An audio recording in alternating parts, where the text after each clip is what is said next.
Do you see my screen? Can you all hear me? Yes, we do. Thank you very much. We do see your screen. All right. Thank you very much. Okay. Good afternoon, everyone. So I'm going to talk about geology and the law of the sea. Let me go straight to the point. But before I do that, I would like to say that the views expressed in this presentation are solely my views and do not necessarily reflect the views of the Commission on the limits of the continental shelf. So, as you are already aware that we have the UN Convention on the Law of the Sea, 1982, or UNCLOS in short, to govern the way we use the oceans. Sometimes it's called the Constitution for the Oceans. It's an international regime of law and order for the oceans. And right now there are 168 states or countries that are parties to the convention. And Malaysia ratified the convention on 14 October 1996. In this presentation, I'll be focusing on the continental shelf, which is part 6 of the convention. There are 12 parts, and part 6 is concerned with the continental shelf, and in particular, Article 76, which defines the continental shelf for the purpose of the convention. So I'm going to start by asking the question, who has the rights over the oceans? And how far? By rights, I mean the rights for the coastal states or countries adjacent to the oceans to explore and exploit natural resources on the seabed and subsoil. Subsoil meaning beneath the seabed. So who has the rights over the oceans? So in this talk, I've outlined here the main points that I would like to convey in this presentation. The notion of natural prolongation, which entitles the coastal state the national jurisdiction over the ocean. And beyond national jurisdiction, what's left? And this goes into the concept of common heritage of mankind. And then I'll be speaking about the concept of the continental shelf. The geologists in the audience are well aware of the concept of continental shelf. We learned in geology class. But in the law of the sea, these concepts are adapted and applied in a slightly different way for the purpose of continental shelf in Article 76. And I will also elaborate a bit more about the outer limits of the continental shelf, meaning the extent of the continental shelf that will define how far the coastal states have the right to exploit natural resources from the continental shelf. And lastly, I will talk a little bit about the work of the Commission on the Limits of the Continental Shelf, which is mainly to assist coastal states in the delineation of the outer limits of the continental shelf. And I would like to emphasize here that the work of the Commission is not to delimit maritime boundaries between states. And it's also not to settle disputes between states. So the primary mandate of the Commission is to delineate the outer limits of the continental shelf. Some historical perspective, we can trace back the idea of a continental shelf in the legal regime of UNCLOS probably to the proclamation by President US President Truman in 1945, and you can look up this document. So this is an excerpt from the document that says, and I quote, "The government of the United States regards the natural resources of the subsoil and seabed of the continental shelf beneath the high seas, but contiguous to the coast of the United States, subject to its jurisdiction and control." So in this proclamation, President Truman declares that the subsoil and the seabed of the continental shelf that is connected to the territory of the United States will be subject to its jurisdiction and control. So I note here that the notion of contiguity implies there is a physical connection, which to geologists is either geological or geomorphological connection between the land territory and the seabed and subsoil of the continental shelf. So that is the premise under which, to answer the question that I put forth in the beginning, who actually owns the rights to the continental shelf? So we have this notion called natural prolongation of land territory, which is stated in Article 76 of UNCLOS in paragraph 1, which basically says that if you have a land territory, the natural prolongation of the land territory underneath the sea becomes the continental shelf pertinent to your land territory. So you are entitled to the natural resources on the seabed and subsoil of the continental shelf. So intuitively, this is a relatively straightforward, and it makes perfect sense that the seabed adjacent to your coastline should be part of your, not to say land territory, but you have the rights to exploit or explore for natural resources therein. So the question now is, how far does your right extend beyond your territorial sea, which is only 12 nautical miles? I use the notation here, M, capital M, for nautical miles. As you probably know, 1 nautical mile is 1.85 kilometers. So how far is the continental shelf seaward of the territorial sea? So in Article 76, paragraph 1, and this is the whole text of Article 76, paragraph 1, the continental shelf of a coastal state comprises the seabed and subsoil of the submarine areas that extend beyond its territorial sea throughout the natural prolongation of its land territory, which is the notion of natural prolongation I mentioned just now.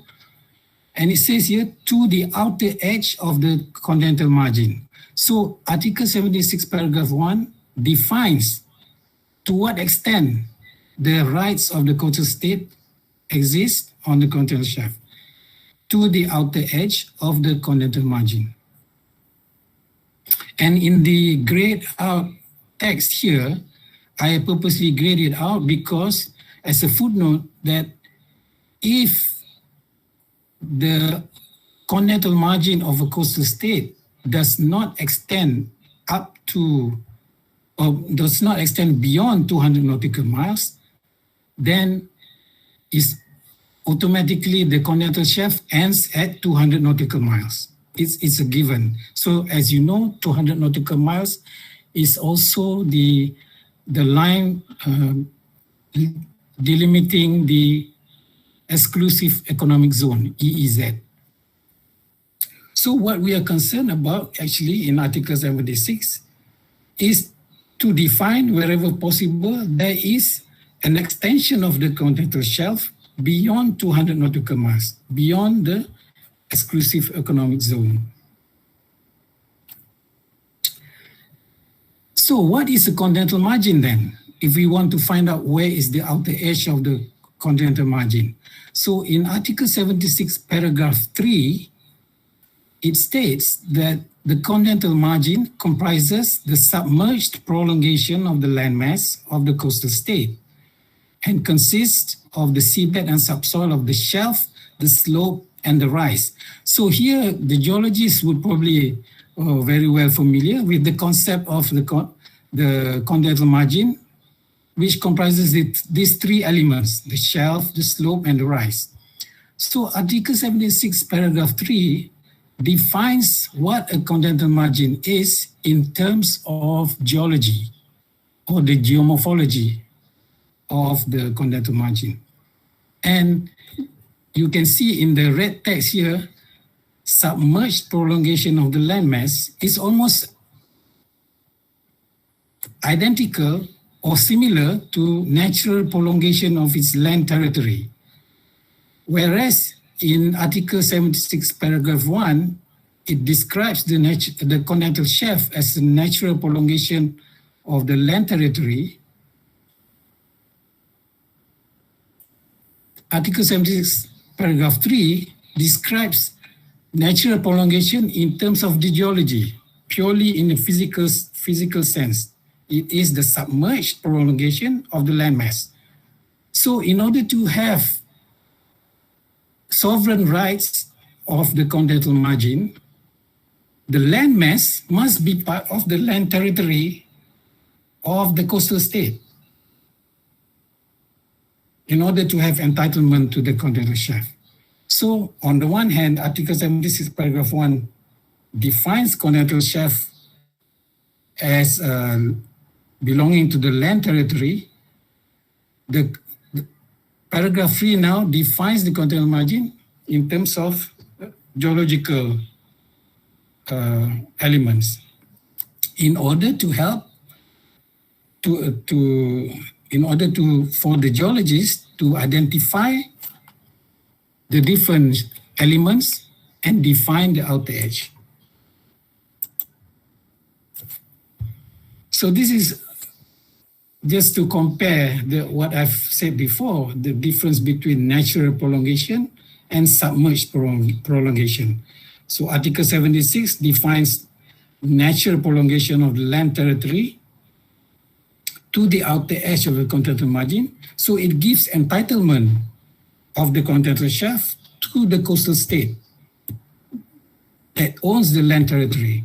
Whereas Article 76, paragraph 3 now defines the continental margin in geological context, which is the submerged prolongation of the landmass, and defines it in terms of the components of the margin.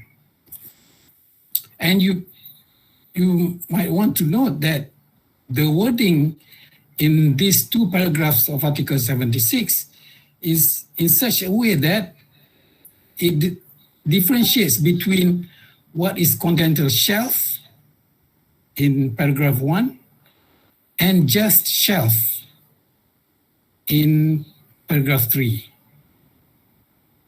So it may be that the drafters of the Convention intentionally differentiate between continental shelf and shelf. So this diagram is all familiar with, for the geologist, a profile across a continental margin showing the different geomorphological elements. So we have a landmass overlying the continental crust. As we go seaward, we have deeper waters from 200 meters at the edge of the shelf, continental shelf, and sometimes even 6,000 meters in the deepest part of the sea. And we have the continental shelf with very shallow inclination, less than 2 degrees, and then the slope with inclination of about 2 to 4 degrees. And then a slightly shallower angle, we have the continental rise, which is essentially a buildup of sediment at the base of the slope before we get to the abyssal plain or deep ocean floor, which overlies the oceanic crust. So that's what we learn in geology class. And what we have in Article 76 from my previous slides is slightly different meaning to the word or to the phrase continental shelf, which is the seabed and subsoil of the oceans from the baseline of the territorial sea to the outer edge of the continental margin. And remember, Article 76, paragraph 3 says that continental shelf extends to the outer edge of the continental margin. So in geological context, we would think that the outer edge of the continental margin will include the slope and the rise. So it has to be somewhere at the edge of the rise, more or less the boundary between the continental rise and the abyssal plain. So notionally, we would think about outer edge extending to that position. Now, you can see now the continental shelf defined in Article 76 is different from continental shelf that we geologists are very familiar with. So that's the take-home message, the first take-home message I would like to convey. The difference in definition of continental shelf in the law of the sea as opposed to the geological definition. So how do we find the outer edge of the continental margin? It is the seaward extent of the continental shelf as defined in Article 76. But because in geology, we are really concerned about the accuracy of the extent of the rise. It is almost impossible to define a clear boundary between continental rise and abyssal plain, for example. So Article 76 provides formulae for us to precisely identify the outer edge of the continental margin. So paragraph 4 of Article 76 provides two ways of defining the outer edge of the continental margin. One, by measuring 60 nautical miles from the foot of the slope, or FOS.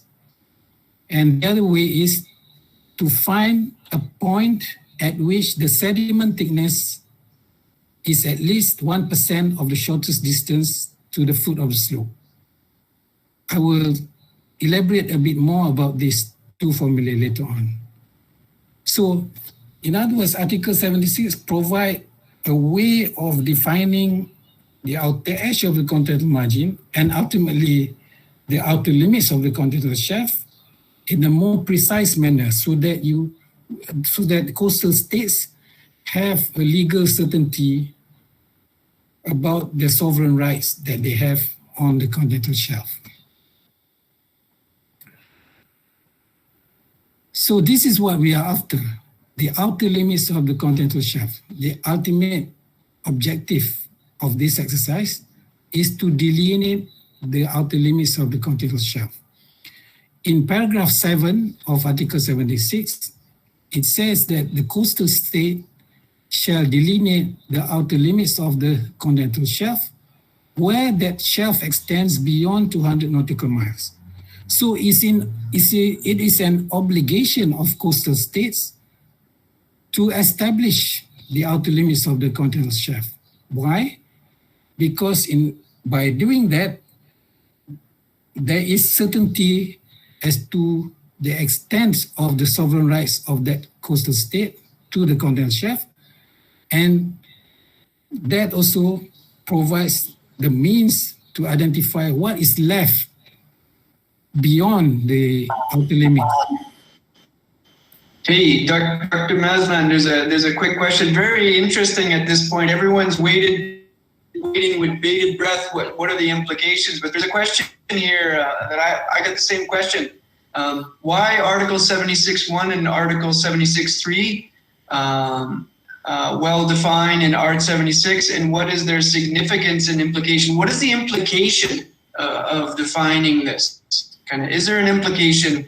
Can you use it basically to define the borders of your country? I know you say at the beginning not to delimit and not to settle disputes. However, can you use it to set the border at the beginning? What are your thoughts? No, I think the objective of Article 76 is for coastal states, as I just mentioned on this slide, is to establish the outer limits of the continental shelf. That's the only purpose. So if you have neighboring states, they will have to define the outer limits of the continental shelf. But where those limits meet somewhere between those states, then the states have to come together and define themselves what is the acceptable boundary between the two states.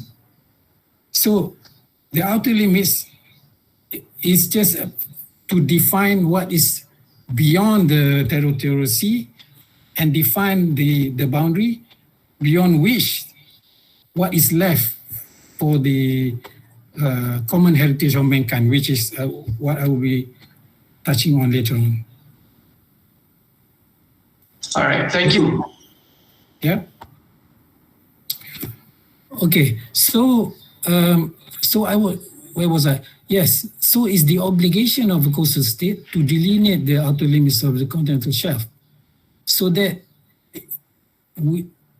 all states are certain to what extent the sovereign rights are given to the relevant coastal states.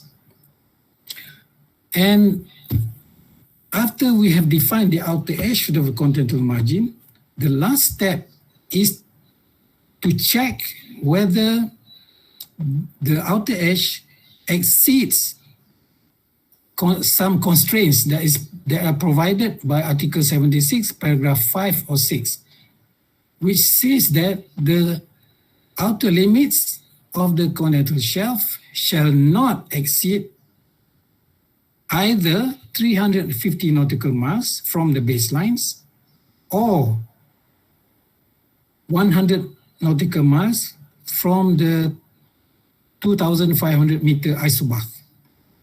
So these two constraints, in other words, is a kind of a backstop to let's say to fix so that the extent of the continental shelf does not exceed what is as believed by the drafters of the commission is considered as a fair entitlement for coastal states. So whatever is defined as the outer edge of the continental margin, at the end of the day, it should not exceed 350 nautical miles or the 100-mile distance from the 2,500 meter isobath. So I will elaborate on this formula and constraints in more graphical way that is probably easier to grasp. So why is it important to establish the outer limits?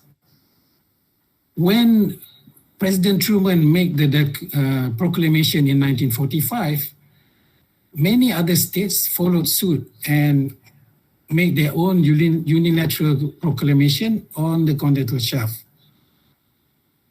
And in 1967, Ambassador Arvid Pado of Malta spoke at the United Nations conference because he was worried that if the proclamation by states are not curbed, then it will affect the oceans in terms of pollution and destruction of the environment and so on. So he urged the world to enact international legislation to ensure that the environment or in the oceans are protected. And he used the phrase common heritage of mankind, which means to say that the oceans should be conserved and managed for the benefit of all states, not just rich states. So this idea of common heritage of mankind is adopted in the United Nations Convention on the Law of the Sea, 1982. So why is it important to establish the outer limits? Because beyond the outer limits is the area that is beyond national jurisdiction. It belongs to no one, but it belongs to everyone. So Article 136 of UNCLOS states that the area meaning the area beyond the outer limits of the continental shelf,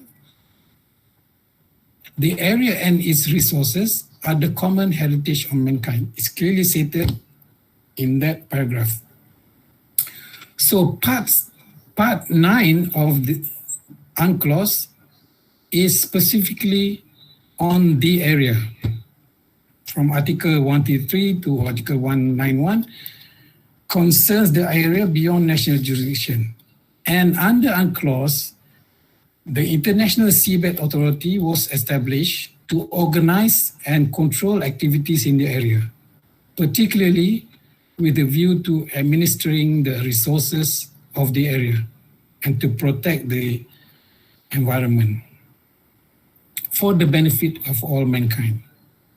So in other words, the area gives the mandate to the International Seabed Authority on behalf of all the 168 states parties to the convention to protect and conserve the area beyond national jurisdiction. So that is why it's important for coastal states to define their outer limits. So under UNCLOS 1982, we have these 3 independent bodies established under the treaty, under UNCLOS. One is the International Seabed Authority based in Kingston, Jamaica, which I just mentioned. The other is the International Tribunal on the Law of the Sea, UNCLOS, based in Hamburg, Germany, which comprise judges, of course, to adjudicate any disputes or any quarrel between coastal states on maritime issues. And the third one is the Commission on the Limits of the Continental Shelf, which is based at the UN headquarters in New York. So the third one, which I'm focusing on. So what we have now is a regime of maritime zones, which is summarized in this diagram, that are conformed with the United Nations Convention on the Law of the Sea. So you have a coastal state with a land territory, a territorial sea 12 nautical miles width, a contiguous zone of 24 miles, and a 200-mile exclusive economic zone. And then beyond that, we have the continental shelf beyond 200 nautical miles. I remember that continental shelf in Article 76 is measured from the baseline, the same baseline as the territorial sea, but the extent is beyond the territorial sea to the outer limit of the continental shelf.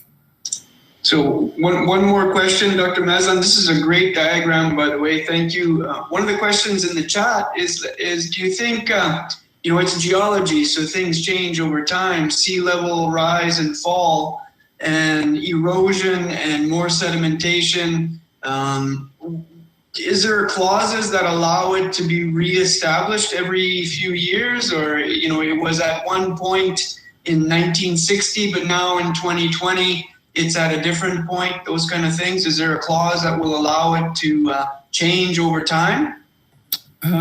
Very good question. I do not think that the convention takes into account those issues yet. I think, and for the time being, that has never become an issue, and it probably will with sea level rise and so on. But at the moment, no. And I think for the most part, we are concerned more of the long-term geomorphology of the oceans rather than short-term changes. For example, even in terms of sediment dynamics of the ocean, which will affect the morphology of the seafloor. For example, it will be much greater in terms of the time scale as opposed to the human time scale. So to answer your question, no, they have not considered this. Yeah. Thank you, Dr. Mazlan. And the final point about this diagram, just to remind you that the continental shelf is not about the water above the seabed. It's only the seabed and the subsoil beneath the seabed. So the rise to the coastal state has to do with the natural resources on the seabed, and does not include when it's beyond the 200 nautical mile limit, does not include the water column. For example, the rise does not include fishing in the high seas beyond 200 nautical miles, for example. You can do it within the EEZ, but not beyond that. Only the seabed and subsoil. Okay. So, in the end, I think if we were to draw a map of the world with this ocean regime of UNCLOS, we have basically three maritime zones. One is the EEZ, which is the blue area, light blue area here, exclusive economic zones, 200 miles from the baselines. And then you have the continental shelf beyond 200 miles, which are the pink areas in here. These are based on submissions already made to the CLCS, to the Commission on the Limits of the Continental Shelf. So, of course, over time, the pink areas will increase and encroach upon what's left, which is the area, the dark blue areas of the oceans. And again, as I mentioned, it's important for coastal states to define their outer limits so that we are sure of the extent of the area, which is governed by the International Seabed Authority. So, for example, if a commercial entity or a state-sponsored corporation would like to explore for deep sea minerals in any of the blue areas, they would have to apply for a license with the International Seabed Authority. So, from now, I would like to talk about the Commission on the Limits of the Continental Shelf, CLCS. So, under the convention, the CLCS is established as an independent technical body comprising experts in geology, geophysics, and hydrography. I think this is the only body that I know of that comprise only scientists, and for the sole purpose to define the outer limits of the continental shelf. And the members serve in their personal capacities, although they are nominated by the state parties, they are serving in their personal capacities. In other words, they do not receive instruction from their states or from any other parties for that matter in the conduct of their duties. There are 21 members divided equitably among the geographic groups, which are Africa, Asia, Eastern Europe, Latin America, and Western Europe and others. So for example, from Asia, there will be 5 members or sometimes 6 because there's one so-called floating seats that are eligible to be elected. So election occurs every 5 years, starting from 1997, the first commission, and so on. So I was elected in 2012, my first term. So I'm in my second term now. The commission is based in United Nations headquarters in New York, and we have 21 members, just us, with what knowledge we have. We go to the United Nations headquarters during sessions, and we are provided assistance by the Secretariat, which is the Division of Ocean Affairs and the Law of the Sea, a department under United Nations, to provide us with the software, the hardware, and the secretarial services, writing reports, and so on.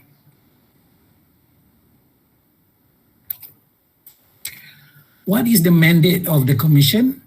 There are 2 mandates, basically. One is to consider the data and materials submitted by coastal states in their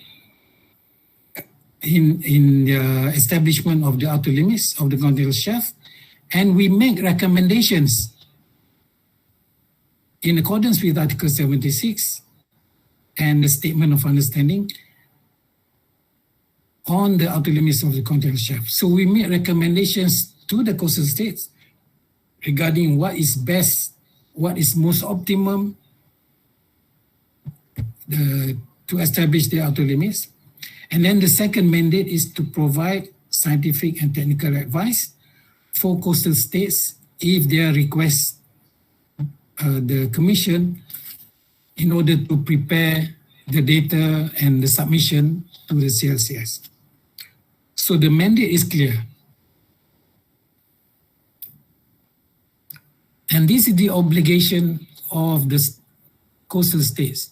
Information on the limits of continental shelf beyond 200 nautical miles from the baselines shall be submitted to the coastal state, shall be submitted by the coastal state to the Commission on the limits of the continental shelf.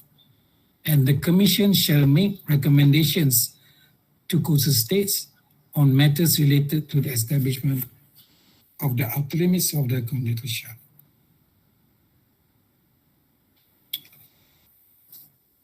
So that is the mandate of the CLCS. So delineation of the outer limits, again, I would like to emphasize.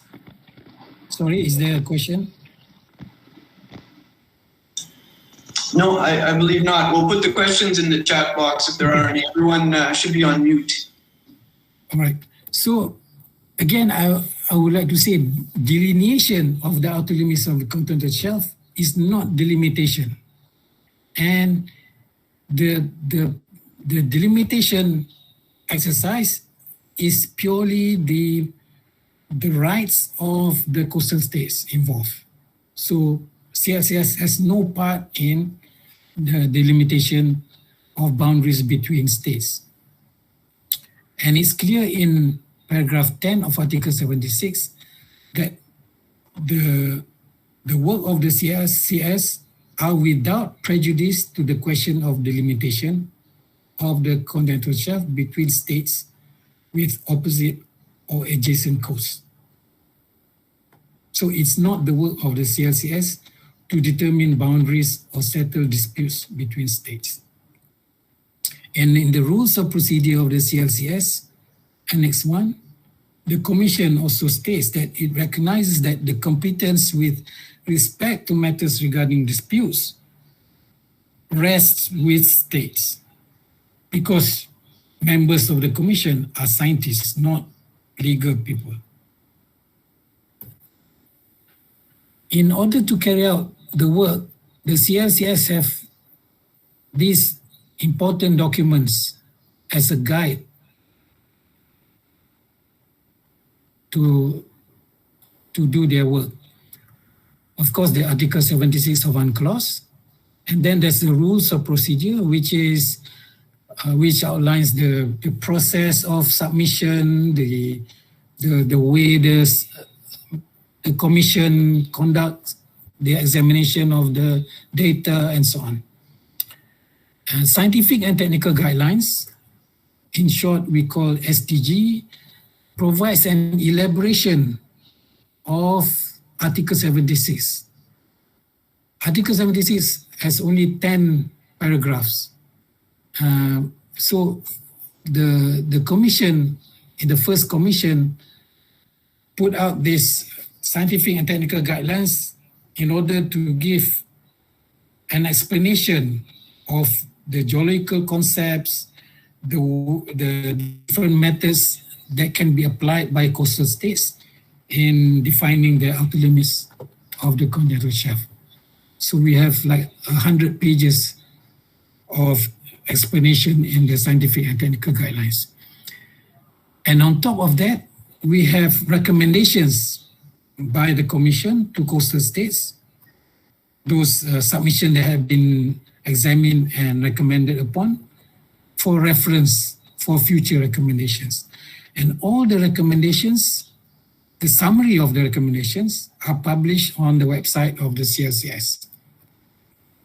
And here is the website link if you are interested. So for the next few slides, I would like to explain a little bit the main steps in delineating the outer limits of the continental shelf. So basically there are 4 steps. One, to find the base of the continental slope, and then define the foot of the continental slope, define the outer edge of the continental margin, and finally establish the outer limit of the continental shelf. So you can see here, our aim is to find if there is a continental margin that extends beyond 200 nautical miles, and then we define that outer limit. The first thing we do is what we call the test of appurtenance, meaning we have to determine first and foremost whether a coastal state is entitled to a continental shelf beyond 200 nautical miles. So in this cartoon, we have the 200 nautical mile line, let's say in this position. If based on the geological evidence, geomorphological data, and so on, if we find that the outer edge of the continental margin does not exceed or go beyond 200 miles, then in such a case, the coastal state is not entitled to an extended continental shelf beyond 200 nautical miles. In the case where the continental margin is wider, where the outer edge extends beyond 200 nautical miles, then there is a case for the coastal state to submit to the CLCS a proposal to extend the continental shelf beyond 200 nautical miles.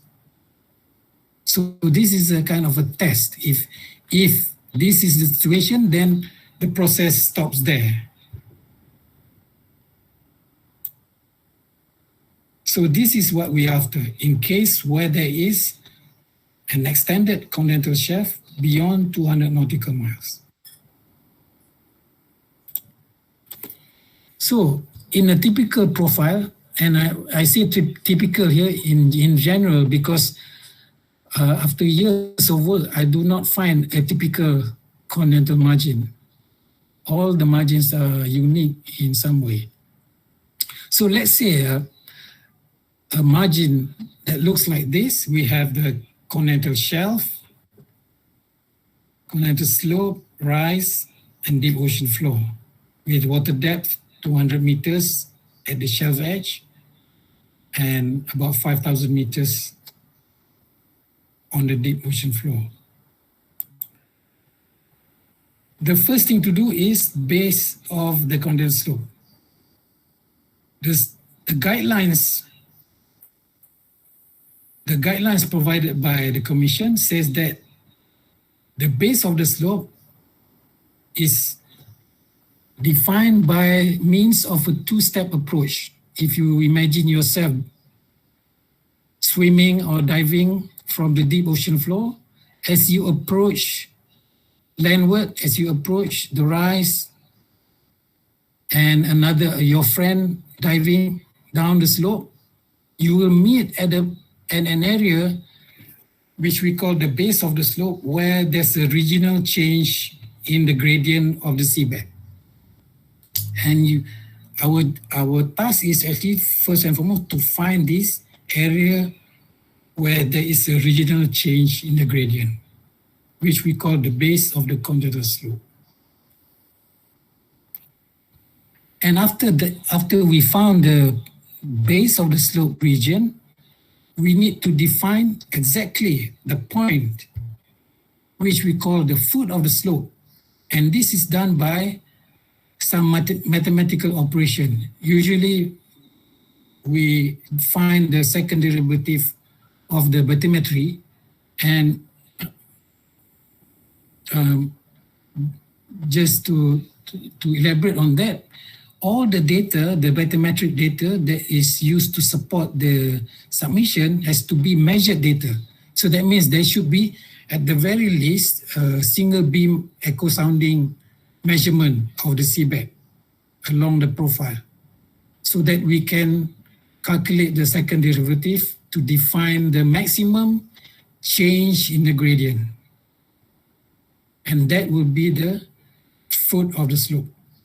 All right, Dr. Mazlan, we're running out of time, my friend.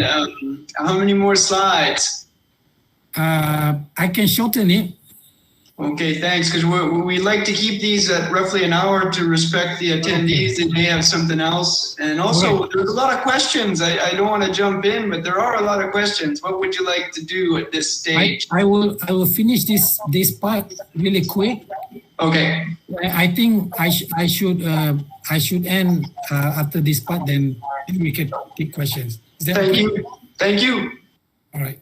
So once we find the foot of the slope, the next is to define the outer edge of the continental margin, which is 60 miles, either 60 miles from the foot of the slope, or, as I mentioned, at the point where the sediment thickness is at least 1% of the distance, the shortest distance to the force. So these are the two formulae.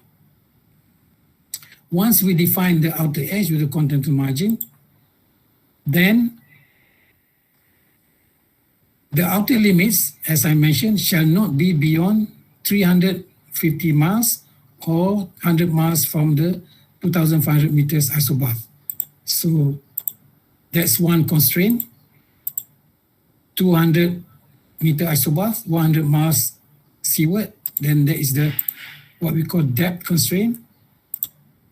And the other is the 300 nautical miles from the baseline, which we call simply distance constraint. So the outer edge of the continental margin should not exceed either of this one. So in this case, in this particular case, the coastal state can opt for the furthest distance, which is the distance constraint. So the outer limit of the continental shelf then becomes located at the distance constraint at this point. So it's like a cut-off, the maximum that the coastal state is entitled to. The data types, just quickly, the data types, so all the geological, geochemical, geophysical data, hydrographic data has to be submitted, including the scientific literature that supports the arguments and so on. and the softwares that are commonly employed in the. So I will stop there. I will not go into the case studies, but I think I have conveyed most of what I want to convey for this time. Thank you very much, Serge. Thank you, Dr. Mazlan. Clear.